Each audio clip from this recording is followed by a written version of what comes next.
ही पावभाजी जी मी बनवलेली आहे ना, ती मी फक्त आणि फक्त 2 चमचे तेल आणि 2 चमचे बटरमध्ये बनवलेली आहे, तेही डायरेक्टली कुकरमध्ये. तुम्ही बघू शकता किती डेलिशियस छान झालेली आहे ही आणि सुपर टेस्टी. तर सगळ्यात आधी आपण भाज्या चिरून घ्यायच्या आहेत. मी एक फ्लॉवरची गड्डी घेतलेली आहे आणि त्याच्यापैकी अर्धाच फ्लॉवर मी यूज करणार आहे. तर सगळ्यात आधी आपण याला चिरून घेऊया. त्याचे फ्लॉरेट्स असतात ते वेगवेगळे करून घेऊया. आणि हे करताना आपल्याला नीट चेक करायचं आहे, त्याच्यामध्ये छोट्या छोट्या अळ्या वगैरे असतात. बट एनिवेज या व्हेजिटेबल्स आपण नंतर मिठाच्या पाण्यामध्ये धुवून घेणार आहोत, त्यामुळे ते ऑटोमॅटिकली छान क्लीन होऊन जाईल. हे बघा, अशा पद्धतीने त्याचे फ्लॉरेट्स वेगवेगळे करून घ्यायचे आहेत आणि याला डायरेक्टली आधी कुकरमध्ये टाकायचं आहे. याच कुकरमध्ये आपण नंतर या भाज्या धुवून घेणार आहोत. फ्लॉवर चिरून झाल्यानंतर मी एक मीडियम साईजचं गाजर घेतलेलं आहे. त्यालाही व्यवस्थित साल काढून मी चिरून घेते आहे. थंडीमध्ये सध्या लाल गाजरं मिळतात, तुम्ही त्याचाही वापर करू शकता, तेही खूप छान लागतं.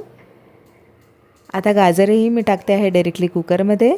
त्यानंतर 2 मीडियम साईजचे बटाटे मी घेतलेले आहेत, त्याचंही साल काढून त्याला चिरून आपण कुकरमध्ये डायरेक्टली टाकणार आहोत. आणि या सगळ्या भाज्या आपल्याला खूप बारीक चिरायची गरज नाही आहे, कारण ॲट दी एंड आपण याला मॅश करणार आहोत. यामध्ये आता मी टाकते आहे थोडेसे फ्रोझन मटार. जर तुमच्याकडे फ्रेश मटार असतील, कारण सध्या सीझन आहे, तर तुम्ही फ्रेश मटारही वापरू शकता, पण माझ्याकडे फ्रोझन होते, मी ते यूज केलेले आहेत.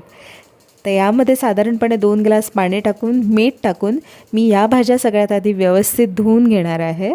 यामुळे काय होतं ना, की बारीक बारीक लपलेल्या अळ्या किंवा इन्सेक्ट्स असतात ना फ्लॉवरमध्ये किंवा बाकीच्या व्हेजिटेबल्समध्ये, ते खूप छान क्लीन होऊन जातं आणि व्हेजिटेबल्स छान फ्रेश पण होतात. हे बघा, अशा पद्धतीने आपल्याला वॉश करून घ्यायचे आहे. त्यानंतर मी घेतलेली आहे एक शिमला मिरची. ही मी ऑलरेडी वॉश करून घेतलेली आहे. मोठ्या साईजची आहे, त्यामुळे मी अर्धीच वापरत आहे. याला आपण थोडंसं बारीक चिरून घालायचं आहे, कारण शिमला मिरची तुम्ही म्हणजे मोठे काप त्याचे ठेवले तर ते व्यवस्थित मॅश नाही होत, त्यामुळे साधारणपणे आपल्याला बारीक ती चिरायची आहे. त्यानंतर मी घेतलेला आहे एक मोठ्या साईजचा कांदा. जर तुम्ही छोट्या साईजचे घेत असाल तर साधारण 2 ते 3 तुम्ही वापरू शकता. कांद्यालाही व्यवस्थित साफ करून घ्यायचं आहे. तुम्ही बघू शकता, जनरली कांद्यावर हे जे ब्लॅक काळं असं पावडरसारखं लागलेलं असतं ना, ते फंगस असतं एका प्रकारचं. त्यामुळे कांद्याचं साल काढल्यानंतर त्याला धुवून घेणं मस्ट आहे. आणि याच्यामध्ये जरा जास्तच असं ते ब्लॅक पावडरही होतं, त्यामुळे मी कांद्याची सालं काढून झाल्यानंतर कांदा, चाकू आणि चॉपिंग बोर्ड तिन्ही व्यवस्थित धुवून घेतलेलं आहे, कारण मला ते अजिबात हायजिनिक वाटत नव्हतं म्हणून. ओके, मग आता आपण कांदाही चिरून घेऊया. आणि फार बारीक चिरायची गरज नाही आहे, मीडियम साईजचा व्यवस्थित चिरून घ्यायचा आहे आणि तोही आपण डायरेक्ट कुकरमध्ये टाकायचा आहे. हे बघा, अशा पद्धतीने. त्यानंतर जो आपण कांदा चिरू ना, जो पावभाजीमध्ये साईडला आपण खायला देतो, तो आपल्याला बारीक चिरायला लागणार आहे. हा आपण कुकरमध्ये डायरेक्टली टाकणार आहोत, त्यामुळे तो कुकरमध्ये शिजणार आहे, त्यामुळे फार बारीक चिरायची गरज नाही आहे, नाहीतर त्याची टेस्ट थोडीशी डॉमिनेट होत नाही. त्यानंतर मी 2 मीडियम साईजचे टोमॅटो घेतलेले आहेत.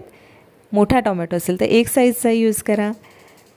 टोमॅटोलाही अशा प्रकारे कट करून आपल्याला घालायचं आहे. टोमॅटोचं प्रमाण थोडंसं पावभाजीमध्ये जास्त झालं तरी ते चांगलं लागतं, कारण पावभाजी थोडीशी चटपटीतच असते आणि टोमॅटोची टेस्ट त्याला एम्पावर करते. चला, अशा पद्धतीने सगळ्या भाज्या फायनली आपल्या चिरून झालेल्या आहेत. आता याच्यामध्ये मी टाकते आहे चवीनुसार मीठ आणि 2 चमचे पावभाजीचा मसाला. पावभाजीचा मसाला तुम्ही थोडाफार कमी जास्त करू शकता, पण साधारण 2 ते 3 चमचे एवढ्या प्रमाणातल्या भाज्यांना टाकणं गरजेचं आहे. आता यामध्ये मी साधारणपणे 2.5 ग्लास, जो स्टीलचा पाणी पिण्याचा ग्लास असतो ना, तेवढं 2.5 ग्लास पाणी घातलेलं आहे आणि याला व्यवस्थित मिक्स करून घेत आहे. तसेही आपण जेव्हा शिट्ट्या काढून घेऊ तेव्हा ते व्यवस्थित मिक्स होईल, बट तरीही आपल्याला थोडंसं मिक्स करूनच मग कुकर बंद करायचा आहे. आणि साधारणपणे 6 ते 7 शिट्ट्या आपल्याला काढून घ्यायच्या आहेत.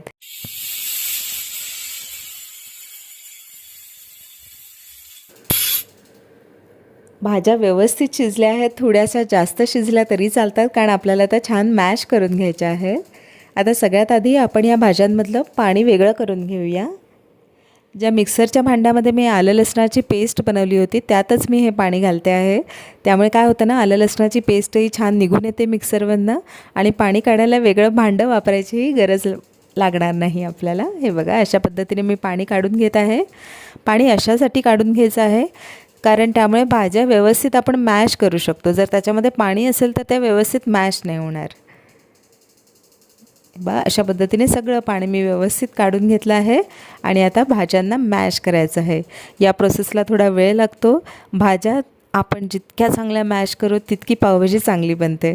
तुम्ही स्ट्रीट वेंडर्सकडे बघितलं असेल, ते कंटिन्युअसली मॅश करत असतात पावभाजीला आणि त्यामुळेच त्याची चव एकसंध अशी होते, छान होते. त्यामुळे जितकं तुम्ही व्यवस्थित त्याला मॅश कराल तेवढं चांगलं. तर व्यवस्थित मॅश झालेली आहे भाजी, तुम्ही बघू शकता. आणि हे जे भाज्यांचं पाणी आपण वेगळं काढलं होतं ते आपण परत आता ह्याच्यामध्ये टाकूया. हे बघा, अशा पद्धतीने हे पाणी तर मला लागणारच आहे आणि त्याच्या व्यतिरिक्त वरतून मी अजून थोडंसं पाणी टाकणार आहे कारण ही भाजी आपल्याला नंतर 2 वेळा व्यवस्थित उकळवून घ्यायची आहे. त्यामुळे कसं होतं ना, ती दाटसर बनत जाते जशी उकळत जाते तशी. त्यामुळे थोडंसं पाणी आपण या स्टेजला जास्त घालायचं आहे. हे बघा, अशा पद्धतीने थोडीशी अशी लिक्विडी कन्सिस्टन्सी त्याची आली पाहिजे. आता तुम्हाला वाटत असेल की भाजीला खूप पाणी सुटल्यासारखं दिसतंय, पण जेव्हा आपण त्याला उकळवून घेऊ ना तेव्हा त्याची कन्सिस्टन्सी खूप छान होते आणि भाजी अशी दाटसर होत जाते. बाकी तुम्हाला अशी एकदमच दाटसर भाजी आवडत असेल तर तुम्ही पाणी थोडंफार कमी पण करू शकता. आता मी याला ठेवलं आहे गॅसवर आणि व्यवस्थित उकळवून घ्यायचं आहे. जोपर्यंत पावभाजीची भाजी उकळते आहे तोपर्यंत आपण एक फोडणी बनवून घेऊया. त्यासाठी मी काय केलं आहे, 2 चमचे तेल घेतलं आहे. या स्टेजला मी 1 चमचा बटर टाकलं आहे आणि त्याच्यामध्ये मी 1 चमचा जिरे घालत आहे. जिरं ऑप्शनल आहे, तुम्ही स्किपही करू शकता.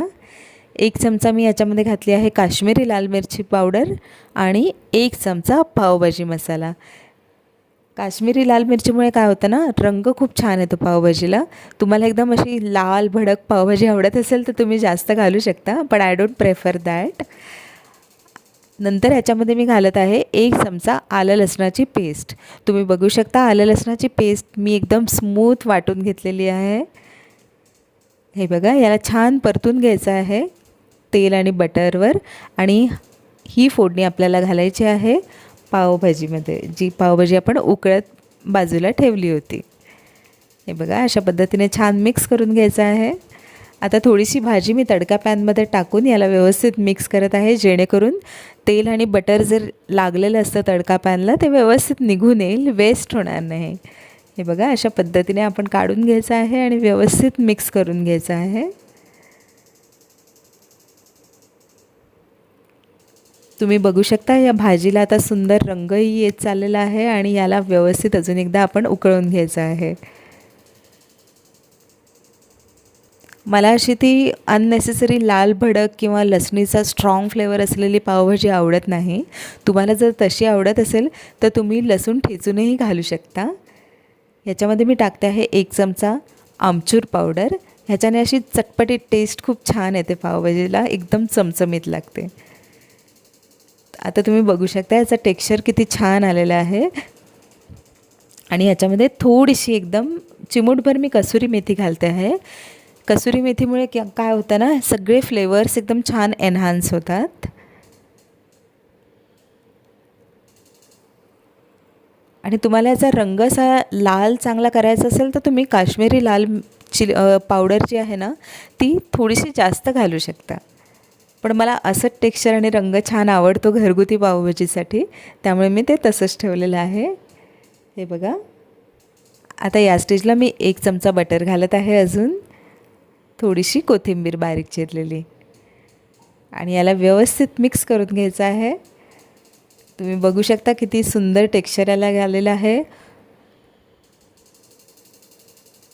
खूपच छान सुगंध दरवळतो आहे पावभाजीचा. जनरली आहे ना, मी स्वयंपाक बनवताना कोणताही डिश टेस्ट करत नाही, मला सुगंधावरूनच कळतं किती छान बनलेली आहे. तुम्ही पण मला कमेंट करून सांगा तुम्हाला कसं कळतं की तुम्ही टेस्ट करून बघता. आता आपण पाव भाजून घ्यायचे आहेत.